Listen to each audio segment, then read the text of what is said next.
अरविंद केजरीवाल पहली बार सरकार बनाने में कामयाब हुए। 70 में 67 सीटें कोई सोच सकता है? 70 में 62 सीटें कोई सोच सकता है साहब? तो उसके बाद से विरोधियों को लगा कि नहीं भाई, ये तो जमीन पे जो है वो काम कर रहे हैं, लोग इनसे जुड़ रहे हैं।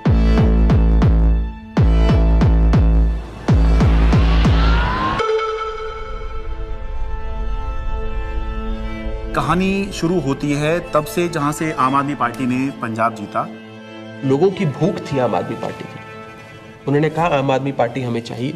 लोगों ने वोट दिया और पंजाब में आम आदमी पार्टी का जन्म हो गया। पंजाब के लोग जो हैं वो सच्चे बंदों को पसंद करते हैं और जिसके साथ दिल से जुड़ जाएं जुड़ जाएं।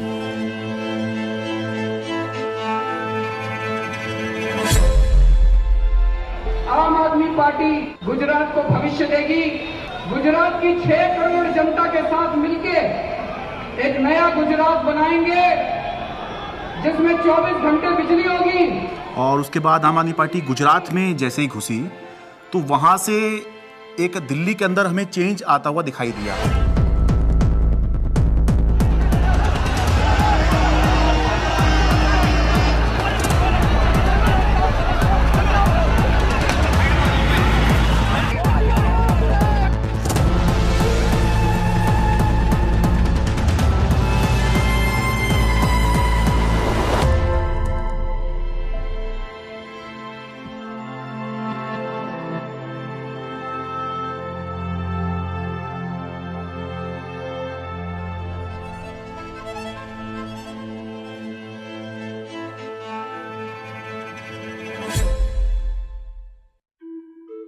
So it started, I think, with the arrest of Satyendra Jain ji, and मुझे लगता है कि ये स्ट्रैटेजी उनकी शायद रही होगी कि जो भी अरविंद केजरीवाल के सिर्फ आईज, ईयर्स, आर्म्स, हैंड्स, जो पूरी टीम है, कि अगर हम उस टीम को डिकैपिटेट कर देंगे तो हो सकता है कि काम रुक जाए।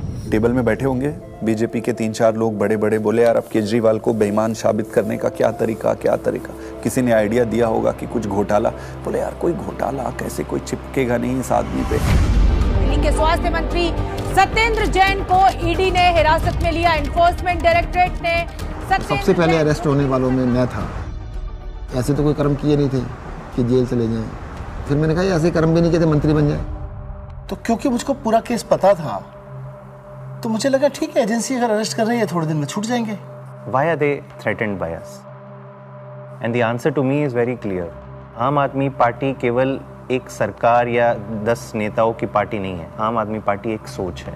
तब तक जो भी गिरफ्तार होते थे, पॉलिटिकल लोग भी जो गिरफ्तार होते थे, महीने में, 2 महीने में, 3 महीने में निकल के आ जाते थे। तब हमने ये नहीं सोचा था कि इतना लंबा चलेगा। अब ये जानकारी मिल रही है कि मनीष सिसोदिया को गिरफ्तार कर लिया गया है। इस वक्त की बड़ी सीबीआई बुलाया जाता था, ईडी बुलाया जाता था, उनके घर पे रेड हुई, उनके बैंक के लॉकर पे रेड हुई, दिल्ली सचिवालय में उनके ऑफिस में रेड हुई, उनकी यहाँ तक कि उनके पैतृक गांव में भी सीबीआई और ईडी वाले पहुँच गए थे। देखिए हमें तो पता था कि आम आदमी पार्टी के किसी भी नेता के पास एक भी पैसा नहीं है, और मेरे ख्याल से आज ही ईडी और सीबीआई को भी पता है। मैं तो खुश था कि दिल्ली में एक ऐसी शराब पॉलिसी बनाई गई है जिसमें एक मॉल में 27 शराब की दुकानें थीं, वो अब कम हो जाएंगी और सरकार को रेवेन्यू बहुत ज़बरदस्त मिलेगा। तो मैं तो खुश था कि अच्छी पॉलिसी बनाई गई है और कई राज्य इस पॉलिसी को देख रहे थे, पर अचानक इन्होंने चिल्लाना शुरू किया है तो स्कैम हो गया है, स्कैम हो गया है, स्कैम हो गया है। अगर एक अच्छी पॉलिसी को ये स्कैम करार देके सीबीआई और ईडी में केस रजिस्टर करा सकते हैं तो किसी भी हद तक जा सकते हैं। मनीष सिसोदिया को ईडी ने गिरफ्तार कर लिया है। तिहाड़ जेल में पूछताछ के बाद मनीष सिसोदिया को अब ईडी ने गिरफ्तार कर लिया है। इससे पहले सीबीआई ने उनको गिरफ्तार किया था और वो इसमें पीएमएलए में 2 ही कंडीशन में बेल हो सकती है।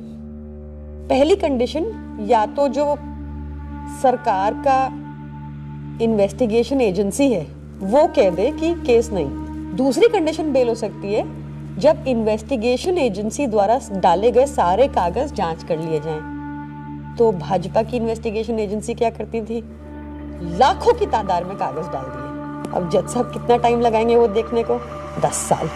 हमने प्रोसीडिंग्स भी पूरी देखी थी सुप्रीम कोर्ट के अंदर, और सुप्रीम कोर्ट ने जो जिस तरह कमेंट्स किए थे उससे ऐसा लग रहा था कि ये केस कुछ है ही नहीं। सुप्रीम कोर्ट ने यहाँ तक कह दिया था कि आपका केस जो है ट्रायल के अंदर 2 मिनट में गिर जाएगा। किस तरह का केस आप बना के लाए हैं, क्योंकि सीबीआई के बाद मनीष सिसोदिया को ईडी ने भी गिरफ्तार कर लिया था, तो दोनों ही के अंदर जमानत उनको चाहिए थी। अब जब जैसे ही 30 अक्टूबर का दिन था, सुप्रीम कोर्ट ने बेल रिजेक्ट कर दी। जेल में पूछताछ के बाद मनीष सिसोदिया को अब ईडी ने गिरफ्तार कर लिया है। इससे पहले सीबीआई ने उनको गिरफ्तार किया था और वो तिहाड़ जेल में है। सीधे चलते हैं जितेंद्र शर्मा के पास। जितेंद्र, बताइए, ईडी ने गिरफ्तार कर लिया है मनीष को? जी बिल्कुल, आप देखिए दूसरे दिन लगातार जो ईडी है वो मनीष सिसोदिया को अरेस्ट करके उनका टारगेट अरविंद केजरीवाल था। इनको ये लगा था, इनके कैलकुलेशन में, कि पार्टी के साइकी में फर्क पड़ेगा, लोग टूटते जाएंगे। तो इसका मतलब ये है कि डेस्परेशन के मापदंड पे तो भारतीय जनता पार्टी अपने लास्ट थ्रेशोल्ड पे पहुंची और भारतीय जनता पार्टी की लीडरशिप भी उस थ्रेशोल्ड तक पहुंच गई कि अब और कोई तरीका नहीं है इनको जेल में डालने। बड़ी खबर यह है, आम आदमी पार्टी के सांसद संजय सिंह गिरफ्तार कर लिए गए हैं।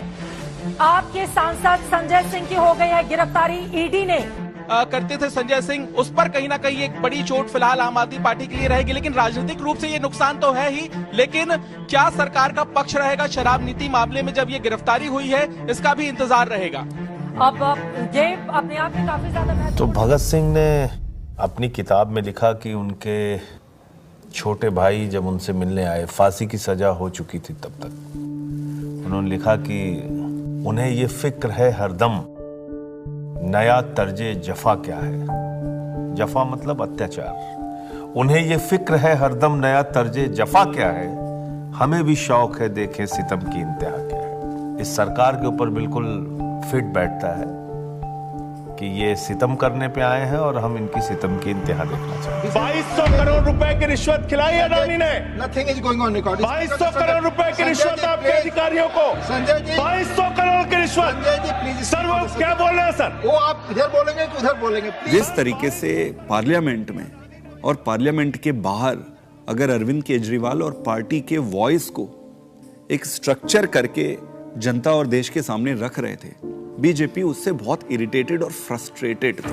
मैंने तो अपने घर के सामने एक बैनर भी लगवा दिया था कि फक्कड़ हाउस में ईडी का स्वागत है। अब कहानी जो है अलग लेवल पहुंच गई। अरविंद केजरीवाल भी ये बात समझ रहे थे कि जब एक के बाद एक नोटिस आ रहे हैं तो देर सवेर ईडी जो है उनको गिरफ्तार करने आएगी। हमारा एक व्हाट्सएप ग्रुप है पार्टी की लीडरशिप का, जिसमें एक खबर आई थी कि ईडी वाले अरविंद जी के घर पहुंच गए हैं 6 फ्लैग स्टाफ रोड पे। एंड मुझे याद है मैंने ओबरॉय के फ्लाईओवर के नीचे से फिर हमने गाड़ी का यू टर्न लिया था और फिर 6 फ्लैग स्टाफ रोड जो सिविल लाइंस में है वहाँ पे पहुँचे थे। मुझसे पहले सौरभ भारद्वाज पहुँचे थे वहाँ पे। इतने में उन्होंने बैरिकेडिंग दोनों तरफ कर दी, बट मैं बैरिकेडिंग से पहले ही जो है वो अंदर पहुँच गया था। मैं वो मेरे को अंदर से किसी का मैसेज आया which was very sad thing to imagine. Arvind Kejriwal ji अपना बैग पैक कर रहे हैं और एक मुख्यमंत्री अपने घर में ही असहाय है, आप सोचिए। और वहाँ जो पुलिस खड़ी है वो उसके लिए नहीं खड़ी है, वो इसलिए खड़ी है कि किसी और को आने नहीं देंगे। उसके यहाँ जो ईडी के जो अफसर हैं वो उसको कह रहे हैं कि अब आप बैग पैक कर लो, आपको अरेस्ट कर रहे हैं। ईडी दफ्तर ले जाया जा रहा है अरविंद केजरीवाल को। इस वक्त की बड़ी खबर, बड़ा अपडेट, अरविंद केजरीवाल को ईडी ने गिरफ्तार किया है और ईडी दफ्तर उनको ले जाया जा रहा है। जिस तरीके से अब दिल्ली के मुख्यमंत्री अरविंद केजरीवाल को ईडी दफ्तर ले जाने की तैयारी की जा रही है और ये माना जा रहा है कि अब ईडी दफ्तर में उनसे पूछताछ होगी और उनके सामने। जब से मैं जर्नलिस्ट बना हूं 17 साल से, मैंने नहीं देखा किसी सिटिंग चीफ मिनिस्टर को अरेस्ट किया गया हो। तो मेरे मन में एक बात अंदर से आई कि पार्टी खत्म नहीं होने दी, सरकार नहीं खत्म होने दी। तो उस समय जो बाहर थे, जैसे संदीप पाठक बाहर थे जो संगठन के काम देखते हैं, हमारे जो कैबिनेट के जो साथी थे, आतिशी थी, सौरभ भारद्वाज थे, हमारे सोशल मीडिया के जैस्मिन थे। तो फिर हम सब लोग हमारे घर पे ही हमने सबको बोला, सब लोग हम लोग वहीं धीरे धीरे वहीं गैदर हुए। अब ये देश को बचाने की लड़ाई है, तानाशाही के खिलाफ लड़ाई है और सभी मिलकर के लड़ेंगे और इस लड़ाई को जीतेंगे। कल 10 बजे भारतीय जनता पार्टी के मुख्यालय पर हम इसके खिलाफ प्रोटेस्ट शुरू करेंगे।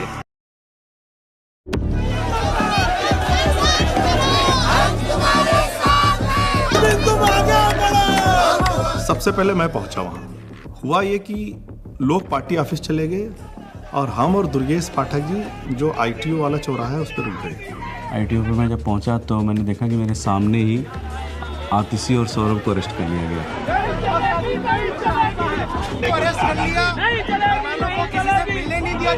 कोई वहाँ पे प्रोटेस्ट करने आता, 4 लोग सड़क पे बैठते, 4 लोगों को बस में बिठाते, बस भेजते।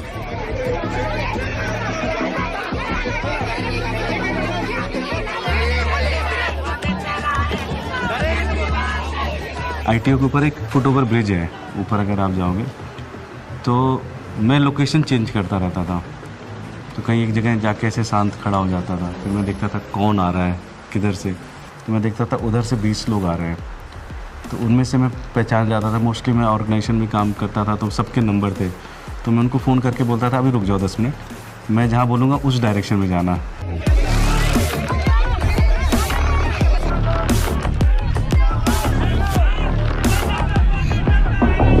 कोई एक डिक्टेटोरियल लीडर है और वो चुनाव से पहले सारे ऑपोजिशन के नेताओं को गिरफ्तार करा लेता है और फिर कहता है कि जी मुझे तो 99% वोट्स आ गए, मैं popularly and democratically elected leader हूँ।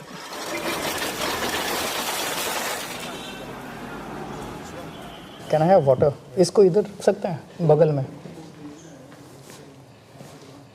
इस टेबल को इधर रख दीजिए।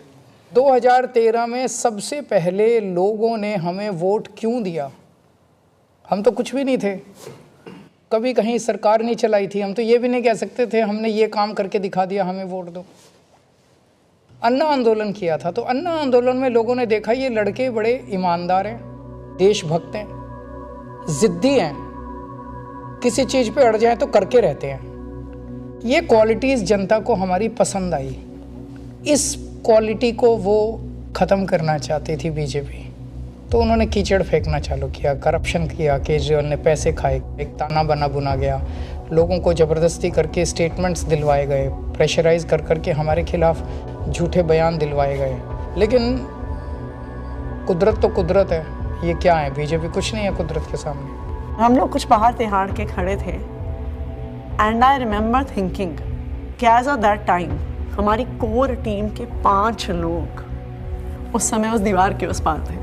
मेरे हाथ में बहुत कुछ नहीं था, सब ऊपर वाले के हाथ में था, और मैंने अपना अंदर समय बहुत मेडिटेशन करते हुए और गीता पढ़ के बिताया। वहाँ पे सबसे ज़्यादा जो चीज़ परेशान करती है वो होती है अनसर्टेनिटी।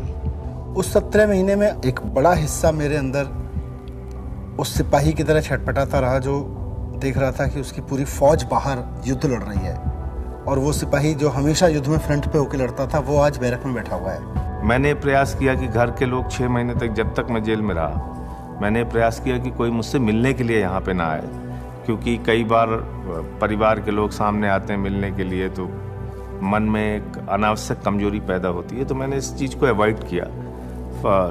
फ़ोन पे जब वो वीडियो कॉल पे जब बात होती थी, वीडियो कॉल करते थे तो हंसते थे, लेकिन वो हंसी के पीछे कुछ ना तकलीफ छुपी होती है, क्योंकि पत्नी से बेहतर कोई नहीं समझ सकता है।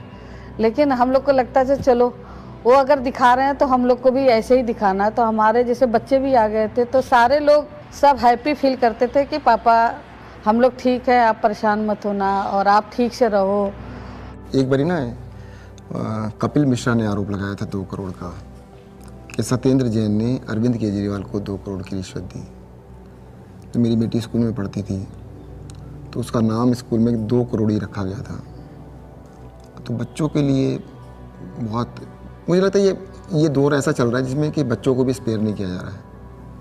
फैमिली के अंदर अभी तक क्या होता था कि अगर पॉलिटिक्स है तो 2 पॉलिटिकल पार्टीज़ के बीच में, अपोनेंट्स के बीच में, उसमें फैमिली इन्वॉल्व नहीं होती थी। अब थोड़ा सा लेवल कुछ ज़्यादा ही नीचे आ गया है। नहीं, जब जेल में था तो परिवार को तो मिस नेचुरली करते ही हो आप, और विशेष रूप से जब आपकी वाइफ बीमार हो, आपका बेटा भी केवल कॉलेज में पढ़ता हो। तो उसने एक चिट्ठी लिखी, उसमें उसने बोला कि अगर आप इस वक्त मेरी चिंता करोगे, अगर आप इस वक्त इस बात को लेके चिंता करोगे कि मैं परेशान हूँ, तो फिर ये मेरी देशभक्ति पे सवाल है। तो मुझे लगा यार बेटा तो बड़ा हो गया।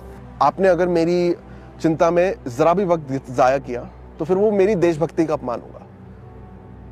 That would be a insult to my patriotism कि अगर मैं देश के सबसे अच्छे शिक्षा मंत्री को ये विश्वास नहीं दिला पा रहा कि आप अपना काम करो, मैं यहाँ पे एकदम सेट हूँ, आपको मेरी चिंता बिल्कुल करने की जरूरत नहीं है, तो that would be an insult to my patriotism and I felt that, I even feel that today.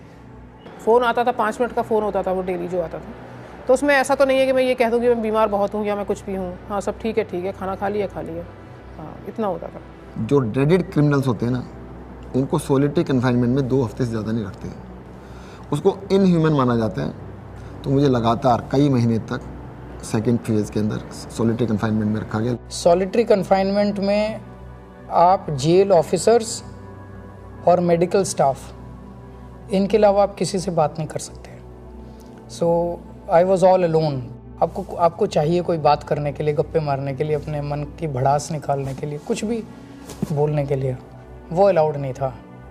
मतलब 2 जालियों के बीच में से बात करें, शीशा लगा हुआ है, इधर से फोन पे मैं उधर से हूँ, एक चीफ मिनिस्टर हूँ, दूसरे चीफ मिनिस्टर से मिलने आया हूँ, सिटिंग दोनों। जेल नंबर 1 में मैं था, जेल नंबर 2 में अरविंद जी थे, उसके बीच में एक दीवारी थी। कभी कभी लगता था आवाज़ जोर से तो हो सकता है पहुँच जाए उधर। कई बार जेल के अंदर जब ऐसे मौके आते थे, ऐसे मोमेंट्स आते थे जब आदमी कमज़ोर फील करता था, तब मुझे लगता था यार मनीष की तरफ मैं सोचता था कि मनीष को 1.5 साल हो गया, उसकी तो वाइफ भी इतनी बीमार है, वो नहीं टूटा, सो हमें भी हिम्मत रखनी है। ये बड़ा वो था कि उन्होंने मेरी दवाइयाँ रोक दी। 15 दिन के लिए मैं शुगर का पेशेंट हूँ और 10 साल से मैं इंसुलिन पे हूँ, और 15 दिन उन्होंने मुझे इंसुलिन दी, मेरा शुगर 350-400 पहुँचने लग गया। जब जयप्रकाश नारायण इमरजेंसी के दौर में जेल गए थे, जब वो जेल गए थे उनकी दोनों किडनी ठीक थी, और 4 महीने बाद जब वो जेल से बाहर आए उनकी दोनों किडनी खत्म हो चुकी थी। Mr. Kejriwal, in fact, wrote to the Tihar jail authorities alleging that he was not being administered insulin despite flagging his peaking sugar levels. ये जेल वाले कहते थे कि इंजेक्शन नहीं देंगे, प्रिस्क्राइब नहीं है, पता नहीं कितने साल से वो इंजेक्शन ले रहे थे, सब प्रिस्क्राइब्ड था। भारतीय जनता पार्टी के कहने पर अरविंद केजरीवाल जी की इंसुलिन रोके हुए हैं। ऐसा लगने लगा कि यार क्या ये जेल में रख के इनको मारने का प्लान बना रहे हैं। क्योंकि पॉलिटिक्स एक अलग होती है, लेकिन पॉलिटिक्स का मतलब ये नहीं होता है कि मैं आपको निपटा ही दूंगा। तो ये इंसुलिन वाली बात जो है, ये तो निपटाने वाली बात है।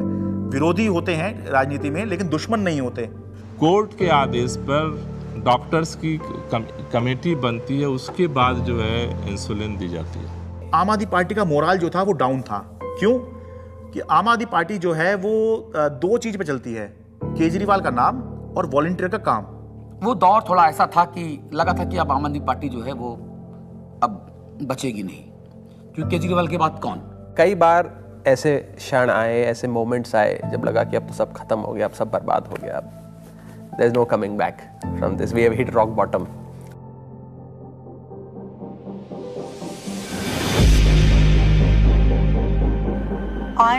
I really admire her for her strength. वो खुद पब्लिक डोमेन में आई पहली बार। मुझे लगता है कि शायद रामलीला मैदान में जब उन्होंने बोला होगा, that was probably the first time that she ever gave a political speech. सभी भाइयों, बहनों, माताओं, बुजुर्गों, आप सभी को मेरी राम नाम। अच्छा, ओके। मेरे को तो समझ नहीं आ रहा था अरविंद कैसे संभालते हैं। मैं तो बार बार यही सोचती थी कि वो तो हमेशा इसी उसमें रहते हैं, it's such a turmoil, it is not easy. मेरी पत्नी ने आज तक कभी पॉलिटिक्स में पार्टिसिपेट नहीं किया था, कभी वो सामने नहीं आई, आपने कभी उनको नहीं देखा होगा, वो हमेशा शी एंकर्स द हाउस। लेकिन इस दौरान मजबूरी में उन्हें बाहर आना पड़ा, सामने आना पड़ा। कुछ प्लानिंग नहीं थी, इट्स जस्ट दैट कि मैं अरविंद जी से मिलने गई, उन्होंने कहा कि ये मेरा मैसेज पार्टी तक दे दो, क्योंकि ये एप्रीहेंडेड की पार्टी में तो बड़ी खलबली जो भी है, उन्होंने एक मैसेज दिया और उस मैसेज की मैंने एक वीडियो रिलीज़ कर दी, अरविंद जी का मैसेज। तो वो स्लोली शायद एक एंकरिंग हो गई मेरी, और मेरा एक रोल डिफाइन हो गया, मेरी एक जिम्मेदारी डिफाइन हो गई। और जिस तरह से वो सारे पार्टी के सीनियर लीडर्स से, चाहे वो पंजाब के थे, चाहे वो देश भर के दूसरे राज्यों के थे, चाहे वो दिल्ली के थे, सबसे मिल रही थी, सबको हौसला दे रही थी और सबको एकजुट रखा उन्होंने, वो मुझे लगता है कि काफ़ी काबिल तारीफ़ है। उनके साथ जो है विधायकों की मीटिंग कराई गई ताकि सबका भरोसा बना रहे कि हाँ, घबराने की ज़रूरत नहीं है, अभी भी सब कुछ ठीक है। तो वो संवाद पार्षदों के साथ में, विधायकों के साथ में, मंत्रियों के साथ में, सांसदों के साथ में, ये सब सुनीता केजरीवाल ने ये सब किया। मुझे याद आ रहा है कि मार्च के शायद आखिरी दिन रहा होगा, दिल्ली के अंदर रामलीला मैदान में इंडिया ब्लॉक की एक बड़ी रैली हुई और वो रैली इसलिए हुई कि एक तरफ अरविंद केजरीवाल को गिरफ्तार किया था, मौजूदा मुख्यमंत्री को गिरफ्तार किया था, देश में ऐसा पहली बार हुआ। दूसरी तरफ झारखंड के मुख्यमंत्री हुआ करते थे, उनको गिरफ्तार किया गया था। तो दिल्ली में आम आदमी पार्टी ने इसकी अगुवाई करी, इस इंडिया ब्लॉक की रैली की, और रामलीला मैदान में बड़ी रैली हुई।